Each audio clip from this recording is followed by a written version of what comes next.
I once thought I knew everything about our life, about her, about what we had built over so many years. Her laughter was my medicine, her gaze my refuge. But now I look at our life from the other side, where everything seems like an illusion built on lies.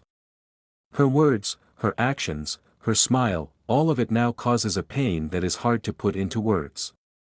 That night was a turning point. It opened my eyes to how deeply wrong you can be about people, even those who were once closest to you. So let's begin this story that slowly tore my heart open, revealing one truth after another. Friday night. There was laughter, clinking glasses, and light music all around. It was our traditional meeting with friends, which has become something of an informal ritual for our company. This time we gathered at Mark and Lisa's place. Everything was going as usual, but I felt that Emily, my wife, was acting a little strange. Her laughter was louder than usual, her jokes were a little harsher than usual. I put it down to the wine and the relaxed atmosphere, but something inside me whispered that it wasn't true. John, she said loudly, interrupting someone else's story. You remember the time you almost embarrassed yourself on our anniversary, don't you? Everyone laughed. I felt the blood rush to my face. Yes, of course I remember. I struggled to sound calm, but she kept telling the story with details that I didn't even remember. Emily was clearly enjoying the attention her joke was getting.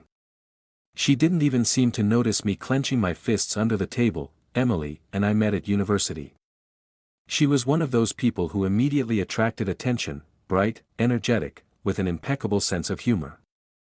I had always been more quiet and reserved, but that seemed to be what attracted her to me. We were opposites that complemented each other. Or so it seemed to me. In the early years of our marriage, I couldn't believe my happiness. Emily was always supportive of me, laughing at my jokes. Even if they weren't very good. We were a team, and I thought it was forever. Back to the evening, when the guests had dispersed, I tried to talk to Emily. Did you really think telling this story was a good idea? I asked, trying to remain calm. She just brushed it off. Come on, it was just a joke. Everyone laughed. You saw it. I wasn't laughing, I replied, feeling my irritation growing. She just shrugged and went into the bedroom. That was the end of the conversation for her, but for me it was the beginning of the questions that began to swarm in my head. Why is she acting like this? Why is she ignoring my feelings? Emily had always been sensitive and considerate, but lately her behavior had changed. I tried to convince myself that it was just my stress, fatigue, that I was overreacting to little things. But deep down, I knew it wasn't that simple. The details of her behavior. The next day, I noticed her smiling while looking at her phone. I didn't pay much attention to it, but when it happened several times throughout the evening, my anxiety began to turn into suspicion. Who is it? I asked as nonchalantly as possible. Oh, just Lisa, she answered a little too quickly, setting the phone aside. Her tone was too casual to be true. I remembered how she had once thrown a surprise birthday party for me. She gathered all my friends, ordered my favorite cake, and even organized a small concert. Emily had always been like that, caring, attentive, willing to do anything to make me feel special, and now that caring seemed like a distant memory, the beginning of suspicion. The next week, we gathered with friends again. Emily was joking and laughing again, but I couldn't shake the feeling that her attention was focused on something else. Or someone else. When the evening was over and I offered her a ride home, she declined. I'm going to stay a little longer. Lisa has something important to discuss. I left alone, but I couldn't sleep all night. My thoughts kept returning to her behavior, to her strange detachment. What if I'm losing her? What if everything we've built over the years is crumbling right before my eyes? I was sure she was hiding something. Anxiety settled firmly inside me. The little details I'd overlooked or ignored before were now screaming in my head. Her smile, her phone, her coldness, it was as if an invisible wall had grown between us. I sat in the living room in silence, feeling the night engulfing the house.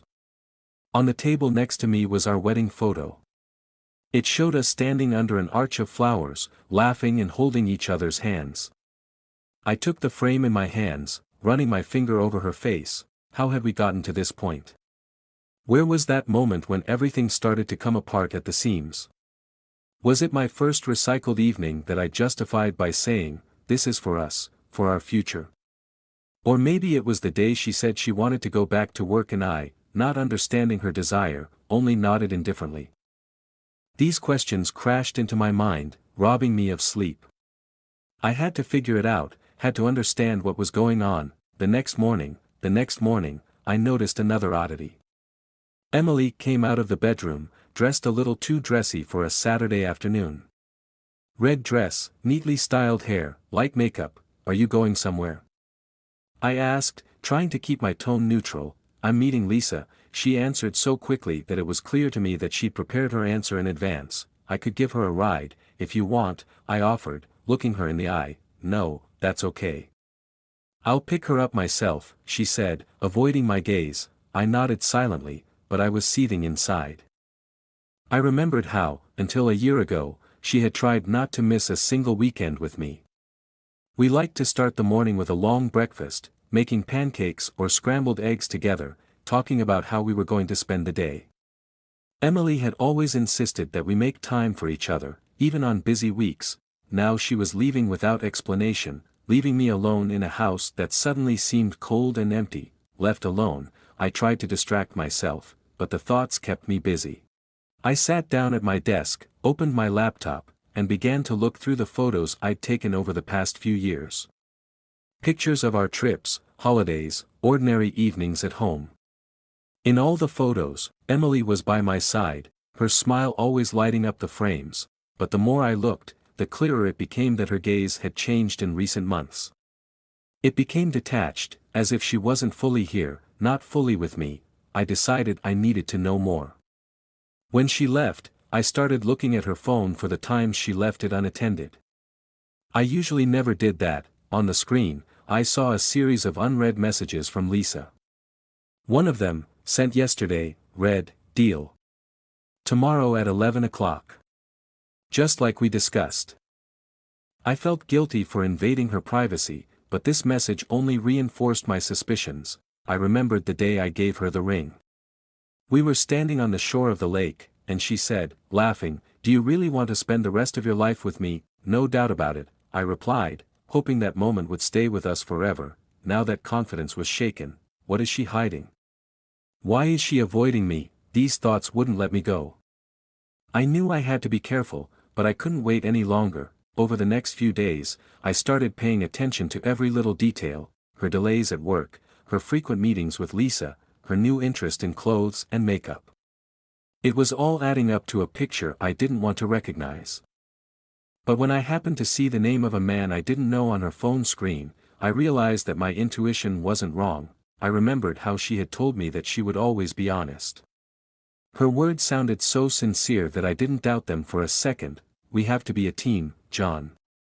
That's the only way we're going to make it," she'd said then. Now that team seemed to be falling apart. The dark clouds in my head were thickening, and more I had to fight my own thoughts to keep from giving up.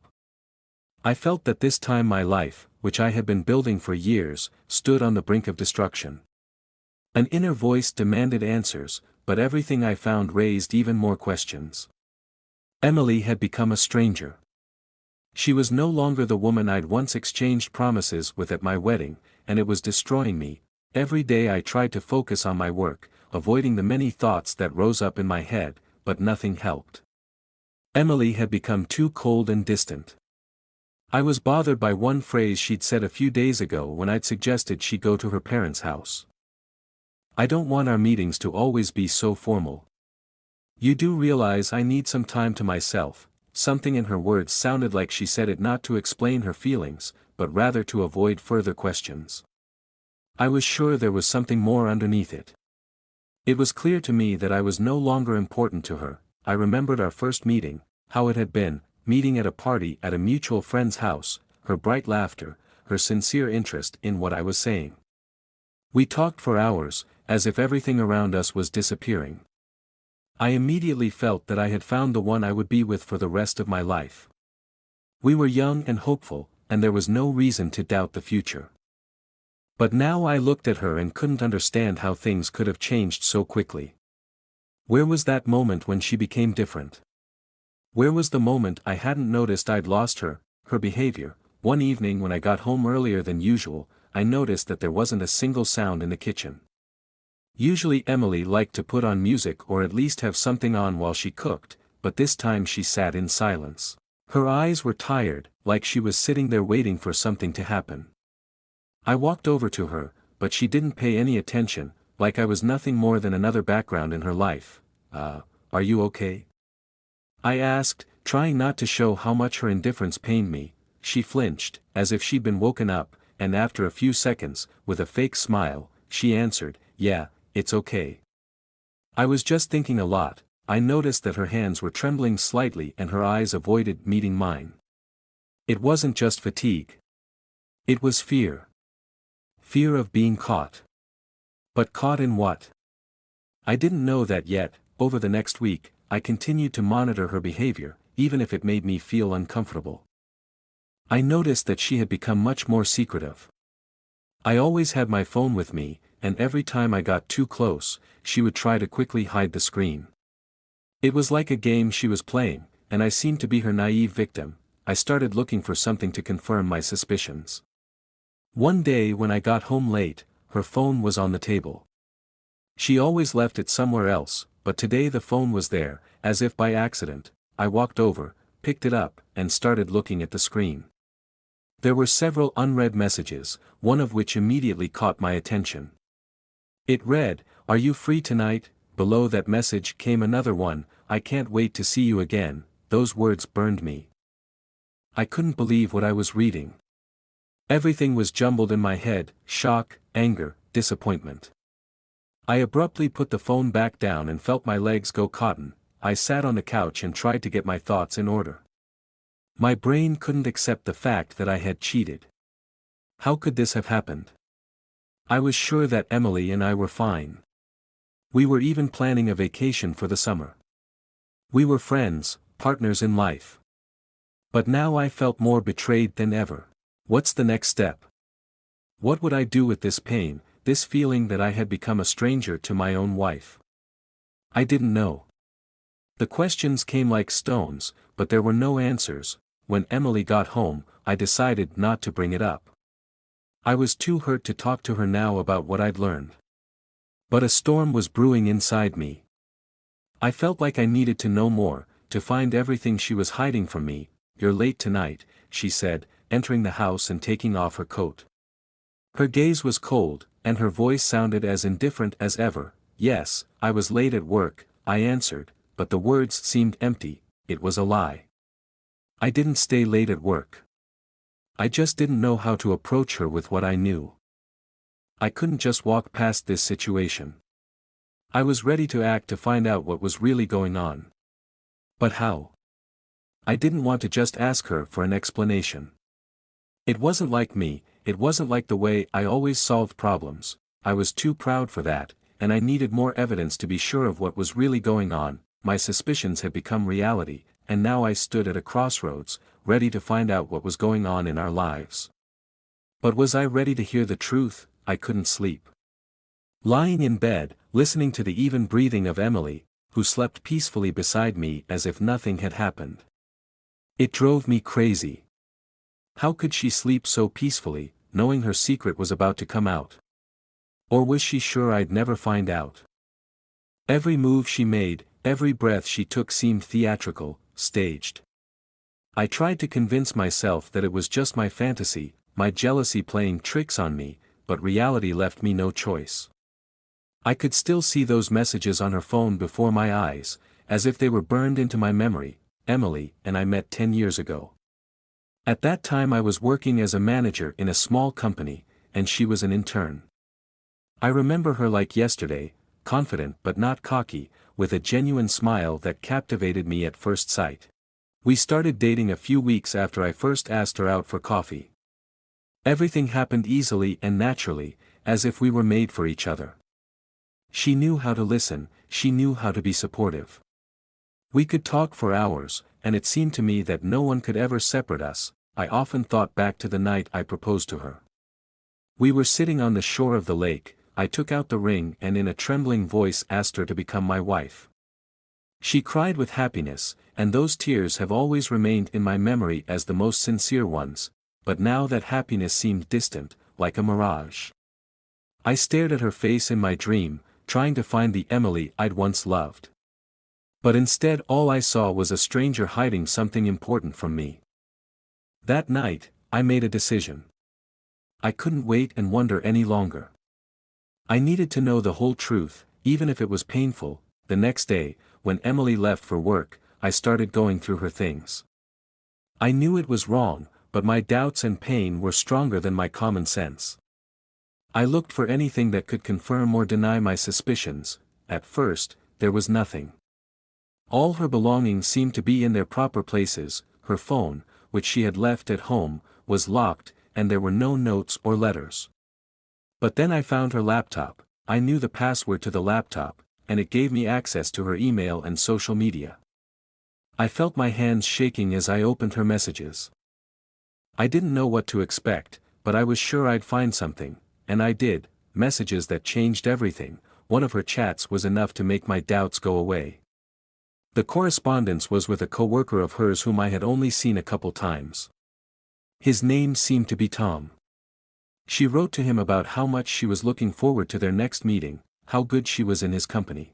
They discussed not only personal things, but also the details of how to hide their connection.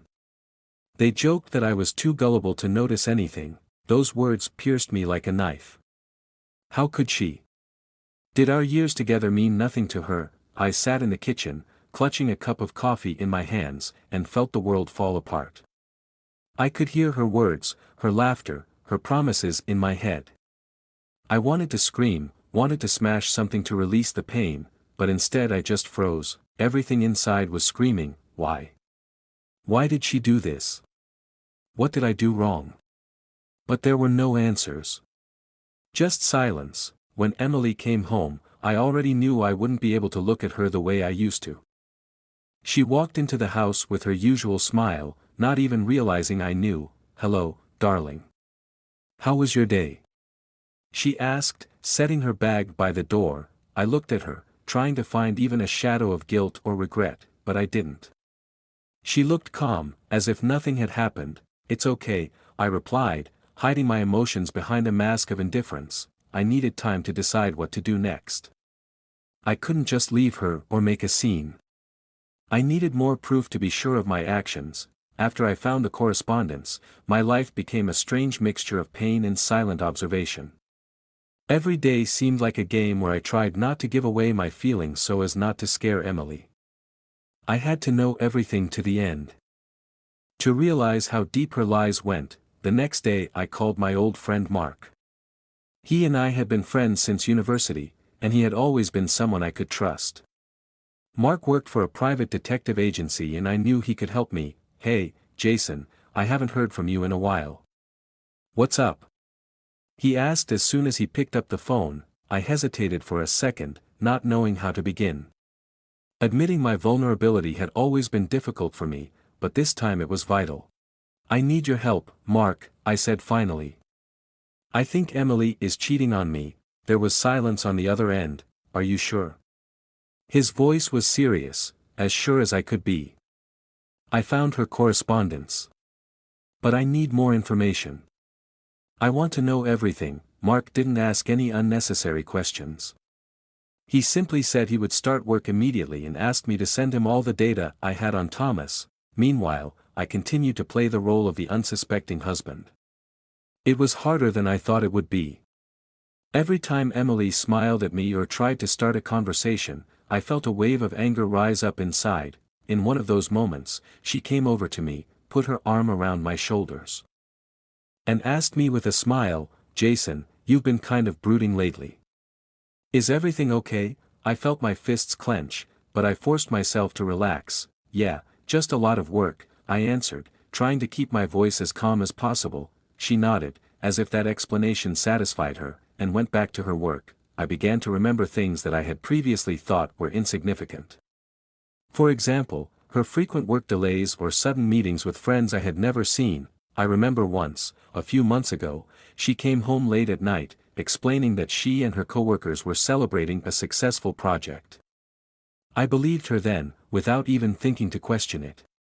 But now, thinking back to that night, I noticed how strange she was acting. She avoided my gaze, seemed overly animated, as if trying to hide something behind her enthusiasm. Observing her behavior, after I launched the investigation, I began to closely monitor her behavior. Every call she made, every text message made me tense up. One evening she received a text message and immediately left the room to respond. It was unusual because she had never hidden her text messages before. I walked to the bedroom door where she was on the phone and froze. "Yes, I miss you, too," I heard her quiet voice. "But you know this isn't the time." I felt my heart clench in my chest. I wanted to rush into the room, grab her phone and throw accusations in her face, but I held back. I wanted her to open up on her own. A few days later, Mark called me and asked to meet. We met at a coffee shop, away from crowded places. "I have some news," he said, sitting down across from me. "And I don't think you're going to like it." He put some pictures on the table. Emily was in them.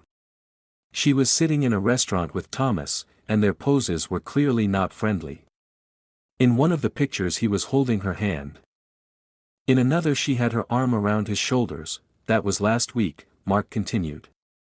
"They meet regularly." I took the photos and felt everything inside me turn upside down. It was proof of what I had been so afraid of. "Thank you, Mark," I said, trying to stay calm. "Jason," he looked at me seriously. "What are you going to do?" "I don't know yet," I answered honestly. "But I'm not going to let her get away with it." When I got home, I sat in my car for a long time, thinking. I had the evidence. Now the question was what to do. I wanted to do something that would make her feel the same pain I felt. But at the same time, I realized that revenge wouldn't solve my problems. I thought about our children. How would this affect them? How would I explain to them why Mom and Dad wouldn't be together anymore? That night, Emily told me again that she would be late for work. I knew it was a lie, but I didn't say anything. Instead, I followed her. She met Thomas at the same restaurant where the pictures were taken. I watched them from a distance, feeling the rage building up inside. They were laughing, exchanging glances that were once reserved for me. In that moment, I felt my life split into before and after. How could she? I thought. I had given her everything I had. I had trusted her, but now I realized that trust was a mistake. And though that realization was painful, it gave me the strength to move on. Once I was convinced of Emily's infidelity, it was time to act. The problem was that I didn't want to just make a scene and walk away. No, that would be too easy for her. She needed to understand the betrayal, the pain she'd caused me. And I wanted to do it in a way that she would never be able to forget. I began to think about exactly how to organize everything. At first I wanted to just go to our friend's house and tell them everything, but then I realized that was too primitive. I needed something more subtle, something that would make her feel the full extent of her mistakes. I remembered that we had a dinner with friends scheduled in 2 weeks. We were going to celebrate the wedding anniversary of one of our closest couples, David and Sarah. It was perfect timing. All of our friends, her co-workers, everyone who knew us as a couple would be there. Mark helped me gather even more evidence. He established that Emily and Thomas were not only meeting in restaurants, but also in hotel rooms. I had photos, phone records, and even their correspondence that Mark had somehow managed to hack into. "It's enough to give her hell," he said, handing me the materials. "It was enough to show everyone who she really was," I replied, but evidence alone wasn't enough. I decided to prepare a speech in which I would tell everything. As I prepared, my thoughts often returned to our relationship. I thought back to how Emily and I had met. It was in college. She was bright, cheerful, and I fell in love with her immediately. We spent every minute together, walking through the park, discussing our dreams. She seemed perfect. I was sure our marriage would be the strongest. Now those memories only brought back bitterness. I looked at an old picture of us smiling at each other and asked myself the same question: when did it all go wrong? The evening before dinner, Emily tried to be nice again. She smiled, asked about my day, and then suddenly said, "Jason, do you remember that David and Sarah are having dinner tomorrow night? Sure, I answered, trying not to show my excitement. She looked pleased, like everything was fine. I couldn't understand how she managed to live so peacefully with her double life. Great, she said. I'm thinking about what to wear. What are you thinking? I could barely keep from snapping. Something that reflects your true nature, I replied, and luckily she didn't catch the sarcasm. The day of dinner, I woke up early. I was nervous, though I tried to convince myself that everything was under control. I once again reviewed the materials I had prepared. Everything had to go perfectly. When we arrived for dinner, we were greeted by David and Sarah. The house was already full of guests. Emily went straight to her friends, leaving me alone. I watched her from a distance. She was laughing, joking around as if nothing had happened. As dinner came to an end, David got up to say a few words. He thanked everyone for coming and suggested a toast to love. It was at this point that I stood up. Excuse me, I began, and all eyes settled on me. Before we go any further, I'd like to say a few words. Emily looked at me in surprise. Her smile trembled slightly, but she quickly pulled herself together. Friends, I am grateful that you are all here, I continued. Emily and I have known many of you for years. And I want you to know the truth. I pulled out a file folder and placed it on the table. The truth is that my wife, Emily, has been cheating on me for months now. The room froze. Emily turned pale. This is her coworker, Thomas, I said, showing the photos. Here's their correspondence, here are their phone calls. And here they are at the hotel. Emily stood up, her face pale and her eyes filled with tears. Jason, it's not what it looks like. She tried to object. It's not what it looks like. I questioned. What does it look like to you? The guests began to look at each other. Some of them whispered, others looked at Emily with judgment. She rushed over to me, trying to take my hand. Please, Jason, let's talk about this at home. No, Emily, I said firmly. You destroyed our family, our life. And you did it knowingly. Yes. I made a mistake. She finally screamed. But it was only because you became so cold. I questioned. Maybe it was because I was busy providing for our family. There was an awkward silence in the room. Emily's face turned pale, and she sat as if paralyzed while all eyes were on her. Even her closest friends, with whom she had been laughing a few minutes ago, were now silent. Silence filled the air, but inside me everything was churning. I stood there feeling both victorious and defeated at the same time.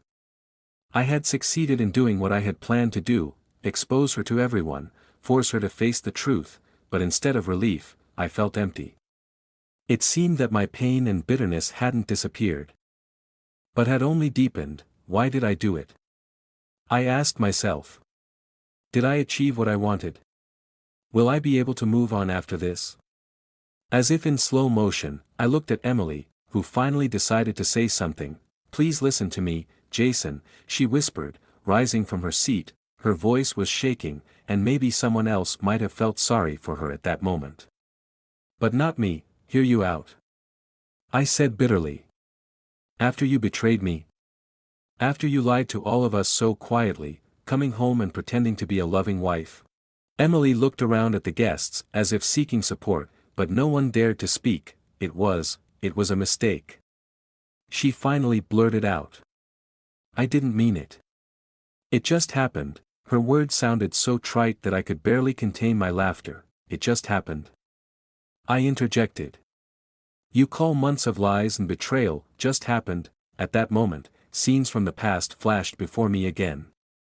I remembered how one night she said she was late for work and I found her phone at home. I hadn't given it much thought at the time. I remembered how she would come home with a distracted smile and say she was tired, even though she used to always tell me about her day. I even remembered the night I'd made dinner and she never showed up, citing an urgent meeting. I wrote it all off to stress and workload. How naive I was. I thought, Jason, maybe we should talk about this in private. David suggested gently, trying to lighten the mood. No, I said firmly. Let everyone know what was behind our perfect life. I turned to Emily. Do you have something to say? At least admit it now that it's all out in the open. She looked mortified, but she still tried to make excuses. It was because I felt alone, she said, her voice trailing off. You were always busy working, you stopped noticing me. Those words hit me. I remembered the moments when I actually stayed late at work or came home tired. I remembered how I had once promised her a weekend together, but cancelled at the last minute because of an important meeting. But along with that, I remembered how hard I tried. How I planned surprises, how I supported her career, how I tried to be a good husband. Were you single? I repeated, barely containing my anger. What about me? Did you ever think that I might have felt lonely too? But instead of talking to me, you chose to do this. Her eyes filled with tears, and without another word, she rushed from the room. I remained standing, watching as the door slammed shut behind her. David walked over to me and put his hand on my shoulder. You did the right thing, Jason. She deserved it. I nodded, but I felt devastated. The guests began to leave, some casting sympathetic glances at me, others avoiding eye contact. Left alone, I sat down at the table and stared at the empty glass. What now? I thought. Not only is my marriage ruined, but my faith in people as well. How will I ever trust anyone again? I knew I had a long and difficult road ahead of me. But one thing I knew for sure, I would never allow myself to be that vulnerable again. After the door slammed shut behind Emily, I sat alone for a long time. My mind was racing with thoughts, but they all boiled down to one thing, that my life would never be the same again. I remembered the day I knelt in front of Emily, holding the ring in my hands. Her eyes glowed with happiness and her voice trembled as she said the cherished yes. I was sure then that our union would be unbreakable. We were young, full of hopes and plans for the future, but somewhere along the way, something went wrong. The ringing of the doorbell brought me back to the present. Standing on the doorstep was Sarah, my sister. She gave me a concerned look, as if she already knew what had happened. David called me, she said, walking into the living room. How are you? I shrugged, not knowing what to say. How am I? I asked back. Probably better than you were an hour ago. At least everyone knows the truth now. Sarah sat down next to me and took my hand. You're not alone, Jason. We're all on your side. Her words reassured me a little. I realized that despite the betrayal, I had those who were willing to support me. Late that night, I heard the front door slam. Emily had returned. She looked tired and depressed, her eyes red from crying. We need to talk, she said quietly, her eyes downcast. I didn't answer right away. I stared at her, trying to figure out what I was feeling. Anger? Pain? Or just devastation? Okay, I finally said. Go ahead. Emily stepped closer, but I took a step back. Jason, I know I messed up. But I'm asking you to give me a chance to explain. I crossed my arms over my chest, waiting for her to continue. I made a mistake. A big mistake. I let myself get sucked into this because I felt unappreciated. She fell silent, waiting for me to say something. But I remained silent. Emily began to tell me how her relationship with her boss started with innocent conversations. How he gave her a few compliments when she felt insecure. How things gradually grew into something more. It wasn't love, Jason, she said, breaking down into tears. It was stupidity. I've always loved only you, loved you. I asked coldly. Is that how you love? Inner monologue, how I felt. Her words resonated in me, but not in the way she probably expected. Instead of feeling her remorse, I felt more disappointment. She says she loved me. But can you do that to someone you love? Or was it me who was wrong all along, idealizing her? I stood up and walked to the window. It was already dark outside, and the city lights were flickering, like a reminder of the life that went on outside these walls. I want to make things right, she continued. I'm willing to do anything to get you back. I turned around, looking at her. What if I don't want you to fix anything? What if I don't believe you anymore? Her face went pale, but she didn't back down. Please, Jason, think about it. We have years together. Don't they mean anything? Those years did mean something, I answered. But now they seem like lies to me. The next day I decided to go to Emily's office. I knew her boss would be there. I couldn't just leave it all to chance. When I walked into his office, he looked surprised, but quickly took on a confident look. Jason, I don't think this is appropriate, he began, but I interrupted him. Appropriate? You really want to talk about appropriate after everything that's happened? I stepped closer, feeling the anger building. You destroyed my family. You used your position to manipulate my wife. He tried to say something, but I didn't give him a chance. You're not a man, you're a coward. And I'm gonna make sure everyone knows what you are. As I walked out of the office, I was filled with conflicting feelings. On the one hand, I felt satisfied that I hadn't let him get away with it. On the other hand, I realized that this conflict would not solve my internal problems. What now? Can I forgive Emily? Or is it better to start fresh? When I got home, Emily was sitting in the living room. Her face was focused, like she was thinking about something important. I quit, she said, looking me in the eye. Her announcement caught me off guard. I realized I couldn't work there after everything that had happened. I didn't know what to say back. On the one hand, it was a step toward reconciliation. On the other hand, it didn't take away the pain she had caused. The days stretched slowly, as if the whole world had slowed down, giving me time to think. Emily was there for me, but her presence no longer brought the comfort I'd once felt. Everything was different. We tried to talk, tried to pretend life went on, but every look, every gesture, every word reminded me that I couldn't just forget. She changed me, changed us. I thought back to those moments when Emily and I first started dating.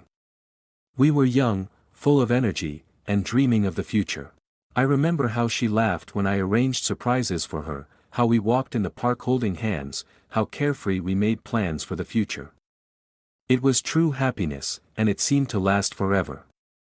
I couldn't imagine that this girl, with whom I wanted to spend my whole life, was capable of betrayal. The problems were piling up, but I didn't want to see them. With each passing year, something changed in our marriage.